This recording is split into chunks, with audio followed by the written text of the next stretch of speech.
وای څوک د ګلونو په پلنګ ویده شي، څوک د ګلونو په پلنګ ویده شي، څوک په صحرا لکه ملنګ ویده شي. د چا پوره شي ارمانونه د زړه، د چا پوره شي ارمانونه د زړه، څوک د زړه د وینو په رنګ ویده شي.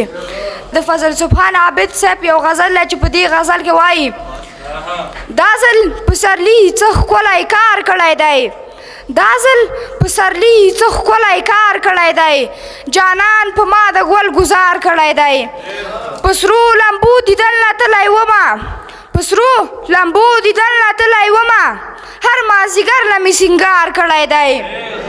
چې په مطلب د باور نه پوهیږې، چې په مطلب د باور نه پوهیږې، موږ په هغو خلکو اعتبار کړی دی. زړه مې بیا ښه د ورځ لیدلې نه ده، زړه مې بیا ښه د ورځ لیدلې نه ده، چې لیونۍ راته ازار کړی دی، چې لیونۍ راته ازار کړی دی. او چا په یارۍ کې ملنګي کړې ده، چا په یارۍ کې ملنګي کړې ده، او چا په یارۍ کې کاروبار کړی دی. ویل یې خانه زړه دې ښه دی او که نه، ویل یې خانه زړه دې ښه دی که نه، نن یې تپوس د خپل بیمار کړی دی.